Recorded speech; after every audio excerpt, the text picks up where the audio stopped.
Now, from Indiana's most watched news station, painful change. They're treating us like we're addicts, selling our prescriptions on the street. Hoosier heroes forced to give up their pain pills with no warning. Tonight, a Fox 59 investigation. Is a crackdown on overprescribing at the VA going too far? Gang takedown. An indie street gang specializing in pharmacy robberies taken out by the feds. How they lured kids into their life of crime. Wet week. The dry time is slipping away. A slow-moving spring storm system arrives, and with it, rain showers and thunderstorms. But for how long? I'll have the timing coming up. On alert. A terrorist attack targeting an arena full of young fans. The effect this explosion in Great Britain is having on Hoosiers. Fox 59 News at 10 starts now. And we begin with breaking news tonight. A second Warren Central High School student has died after being shot in this parking lot earlier this month. The Marion County coroner says Dejon Anderson passed away today. Police say he was shot in the head on the west side near 38th and Moeller back on May 6th. 17-year-old Angel Mahaya also died in that shooting, and a third friend was injured. You may remember Fox 59 spoke with Dejon's mother earlier this month about her son, who was a standout football player and a good student. She says he had a full ride scholarship to play football at Southern Illinois University. Football was his life, so I was never expect. We had 3 weeks countdown, and he was out of here for school. My goodness, our hearts and prayers with the family, both families this evening. Police do have 2 persons of interest in this deadly shooting. You are looking at their pictures, so please take a good look at these surveillance pictures. These are the 2 men who were seen running from the scene the day of the shooting. If you know anything at all about this case or these 2 people in this picture, call Crime Stoppers tonight at 262-TIPS. We are keeping a close eye on the weather with rain moving in on Live Guardian radar overnight. The Weather Authority tracking some storms in the forecast for tomorrow. Good evening and thanks for joining us tonight at 10 o'clock. I'm Dan Spieler. And I'm Fanchon Stinger. It is a busy evening. We are getting back into a wet pattern, and yes, it's just before a very big weekend. Let's check in with the Weather Authority right now. Chief Meteorologist Brian Wilkes. Brian. Fanchon and Dan, good evening, and good evening, everyone. We'll hang on to this dry time as long as we can get it. It's going to slip away ever so slowly throughout the night, and it will turn wet for the middle of the week. The radar's still quiet, but a few showers are out in parts of eastern Illinois. These have been mainly northeast bound. A few sprinkles will develop tonight, but the bulk of the rain will hold off until tomorrow morning. It's a milder night with temperatures in the middle 60s. As the cloud cover thickens up and it does become overcast, the temperatures aren't going to drop much tonight, but the rain showers, a few of them, will start to move into the area. Some raindrops are possible after midnight. More showery weather begins to approach towards daybreak, but the real rains will begin to fall Wednesday afternoon as the slow-moving spring storm system moves in and hangs out for a couple of days. Probably better to have it now than later in the weekend into the weekend, but we will be talking about some decent rainfall, a few chances at thunderstorms. How long will the storm stick around, and what's in store for the rain chances through the long holiday weekend and the all-important race forecast? We've got the latest timing coming up at 10:30. Thanks, Brian. We'll see you then. New at 10, a 4-car crash is caused by a medical emergency in Carmel. Authorities say a driver had that medical emergency, then hit a motorcyclist, then 2 other cars. This happened at 146 in Hazeldale, right at the Carmel-Noblesville border. One driver was taken to the hospital, but police say there were no serious injuries. Another serious crash this evening at 71st in Georgetown on the northwest side between a car and an SUV. Officers say 2 people were taken to the hospital after the blue SUV lost control and slammed into this red car you see here. A lot of damage. The SUV flipped on its top. Police say speed appears to be a factor in that crash. The injuries do not appear to be life-threatening. A big bust tonight. Federal authorities say they have a street gang behind bars known as the Mob. That gang, investigators say they've connected them to more than 20 pharmacy robberies all across central Indiana. Fox 59's Lindsay Eaton is downtown tonight at the federal courthouse. And Lindsay, in order to carry out their crimes, we're told these gang members turned to children to do the dirty work for them. Yes, that's exactly right. We learned from these 31 pages of court documents, this well-organized gang wanted prescription pills, and they did whatever it took to get them. And that included using kids, who they called peons. Police lights at a drugstore. It's a scene that happened more often in Indiana than in any state in 2015. Investigators believe these guys, known as the Mob Gang, robbed pharmacy after pharmacy. The message from the mob to the community was clear. If you join us, you get money, drugs, and guns. If you oppose us, if you cooperate against us, we will commit an act of violence against you. Federal authorities tracked the Mob Gang back to 2014, connecting them to a total of 24 pharmacy robberies, mostly in Indianapolis and one in Kentucky. The members supposedly used kids to commit these crimes. All they're doing is looking for people to get what they want, and in the end result is they're looking for money. And whoever they have to use, abuse, and destroy to get it, they will. The gang members supposedly stole thousands of pills and then sold them on the streets. Detectives found social media posts advertising the prescription drugs, some for up to $15 a pill. Court papers show Facebook messages between members. One said, quote, "You gotta prove to me you mob material." But the mob did much more than rob pharmacies and distribute prescription pills. The members of the mob enforced a code of silence, prohibiting members from talking to law enforcement through threats of violence. One unnamed suspect is being charged with murder. Supposedly, a fight over pills turned into a shooting. Documents don't give the victim's name, but the address and date match up to a 19-year-old killed in Butler, Tarkington. Now, so far, police have arrested 8 suspected gang members. Tonight, a 9th is still on the run. His name is Dewan Byers. He also goes by the name of Rockhead. Now, each of those suspects is facing a long list of charges. We're live tonight downtown. Lindsay Eaton, Fox 59 News. Lindsay, thank you. Also tonight, the United Kingdom is in mourning as the investigation into a terror attack intensifies. ISIS tonight is taking responsibility for the explosion that killed 22 people and injured 60 more in the city of Manchester. Crowds were leaving an Ariana Grande concert when a bomb was set off. A suicide bomber. The suicide bomber now being identified as 22-year-old Salman Abidi, a man born to Libyan immigrants who came to England more than 10 years ago. A 23-year-old Manchester man is also under arrest in connection with this investigation tonight. Here's how people inside the arena describe the chaos. We heard a loud bang, and it was just silence, and then we just saw a stampede of people running towards us, all shouting to run and to get out. Terrifying chaos there. Both President Trump and UK Prime Minister Theresa May were quick to condemn these attacks. Dozens of innocent people, beautiful young children, savagely murdered in this heinous attack. All acts of terrorism are cowardly attacks on innocent people. But this attack stands out for its appalling, sickening cowardice. There is outrage tonight worldwide. Hundreds of security personnel were also deployed in Great Britain. The terror level there, the terror threat level in the UK tonight elevated to critical. Here at home, patrols are being ramped up with federal, state, and local agencies on high alert. Hundreds of thousands of people are getting ready to pack the Indianapolis Motor Speedway this weekend, along with the 500 Festival Parade and concert venues. We've also learned Vice President Mike Pence is expected to be at the race on Sunday. The Department of Homeland Security says there are no threats against any local venues, including IMS, but security plans are constantly being reevaluated to make sure everyone stays safe. We've made adjustments and enhancements to our plan going forward this year. Based on some of the things we've seen around the world and around the country, and this year's going to be no different. Coolers are allowed into the track, but that protocol is discussed every single year. They remind visitors there are only so many officers to go around, so it's up to the public to, as always, stay vigilant. The terror attacks in Manchester, terrifying for the entire world, including so many Hoosiers, many kids and teens struggling to understand the explosion which killed more than 20 people after the attack targeted a popular teenage singer's concert.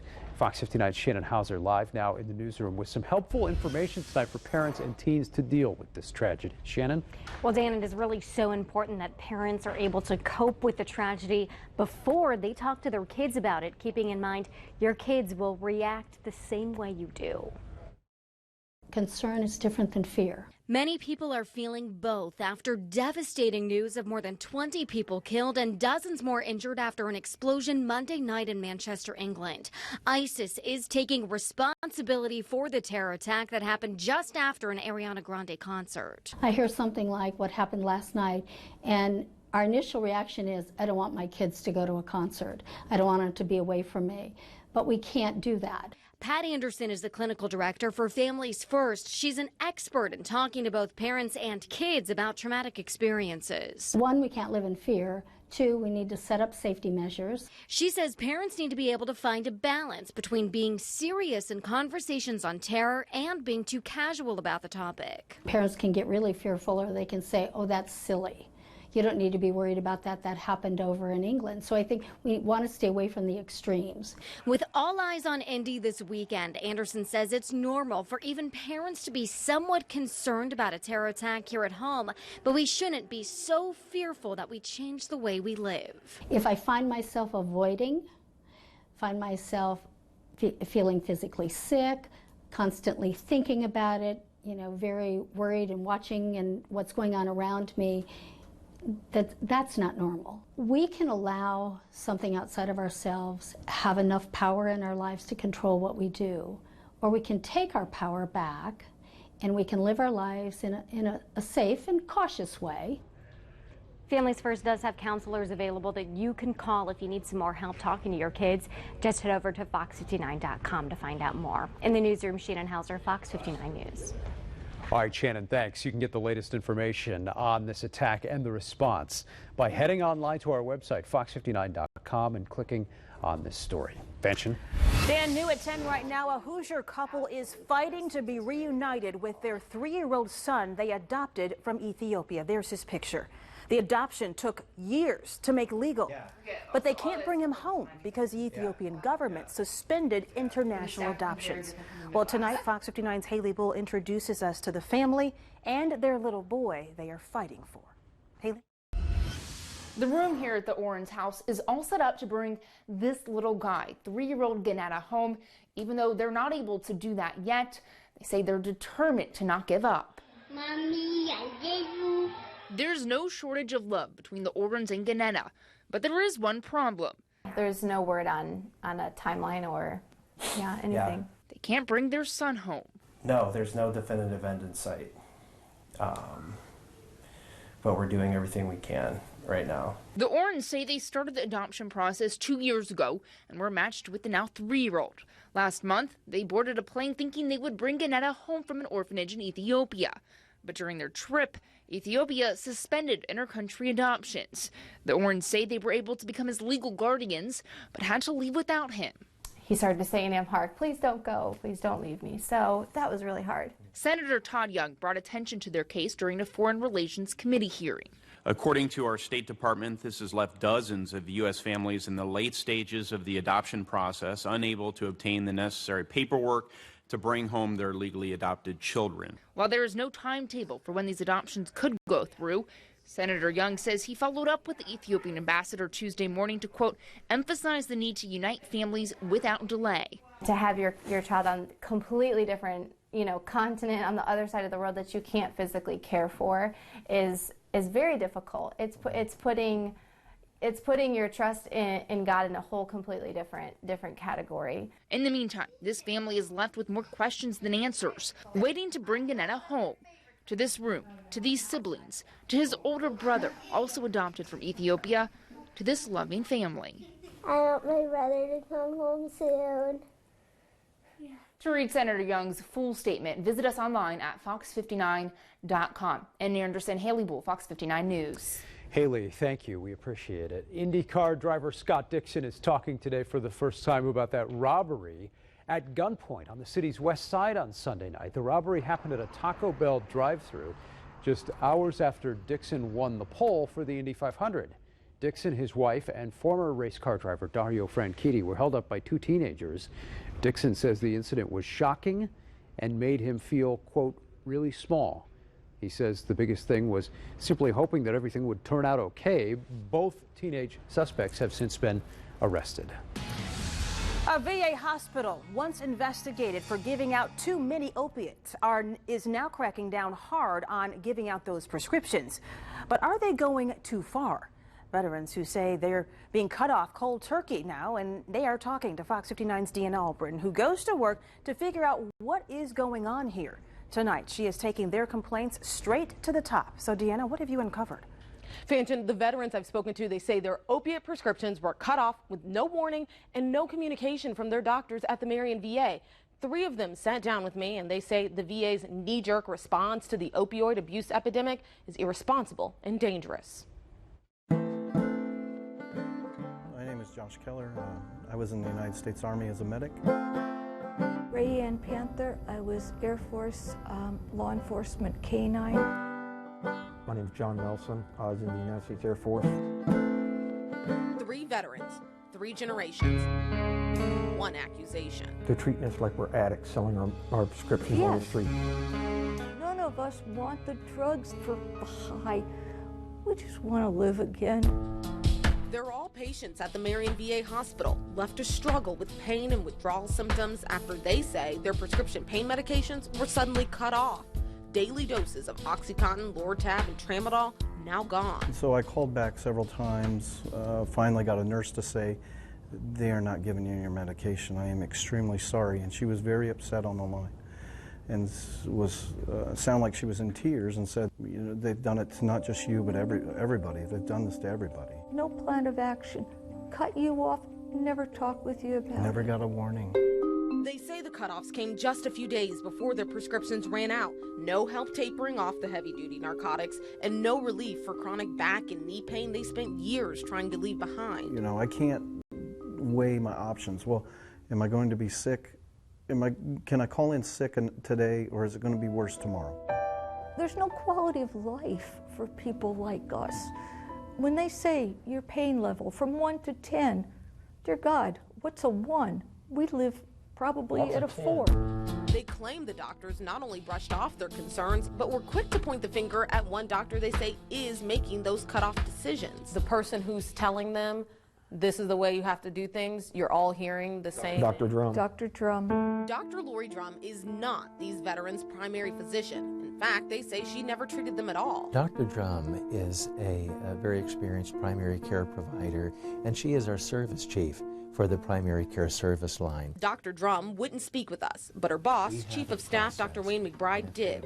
He says part of Dr. Drum's job is to recommend changes to prescriptions when a veteran has violated their pain contract by not taking opiates properly, or when she believes the prescribed dose is too high. There have been times, I believe, when some of the providers or physicians have sought her assistance, and she has then indicated to them a certain course of action. Why are they getting communication that she's made the decision and not necessarily their primary care provider? I'm concerned when the veteran has not received the communication from the assigned provider, and Dr. Drum is scripting this care or making those determinations.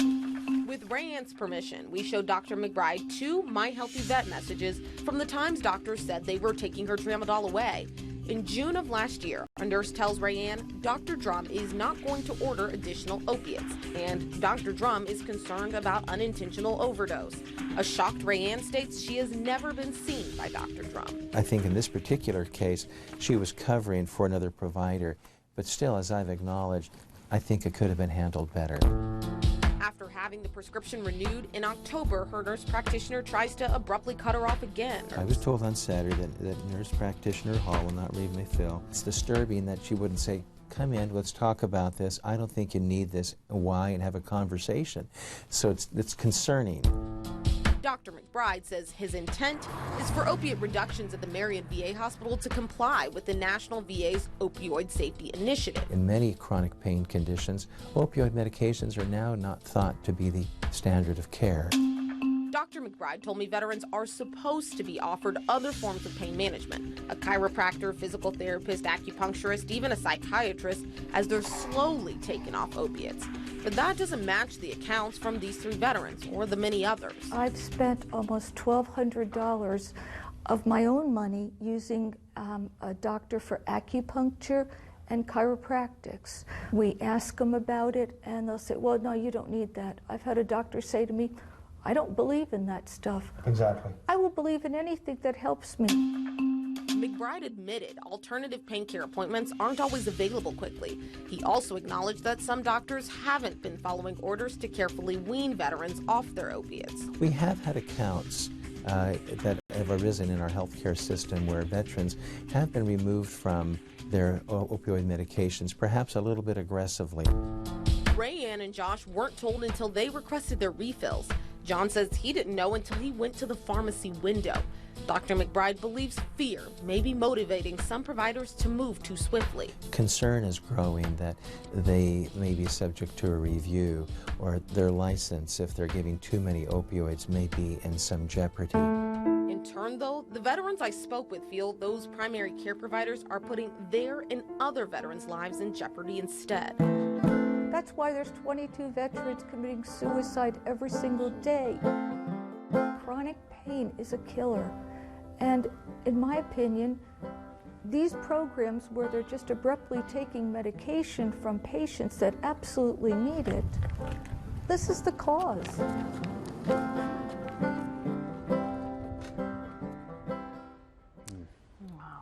Yes, a very powerful story. And one of the last things you heard there from Dr. McBride was talking about that pressure that he feels like a lot of the doctors feel. They really are trying their best, he says, in some cases, but they feel like their hands are tied. Yeah, well, your hearts just go out to the veterans who are dealing with this. And now we know that Indiana Representative Jackie Walorski, she is the one who wrote a new law forcing VA providers to stop overprescribing. So what is she saying about this? Is she saying anything? Yeah, so I reached out to her office, and this is something they are concerned about. They say that they wanted to fix this addiction problem with opiates, but they are worried that some of these cutoffs are happening, and so they are looking into whether that safe removal that the law requires is actually happening. And we know you've heard from a number of veterans as well, and not just from the Northern Indiana VA? No, not just from Northern Indiana. I've heard from folks here in Indianapolis. I've heard from people outside of the state, in Tennessee, as far as California, reaching out to me about this problem. Wow. Well, we know this is not going to go away, and we know you're going to stay on top of it and keep us updated. Deanna, thank you. Great report. Appreciate it.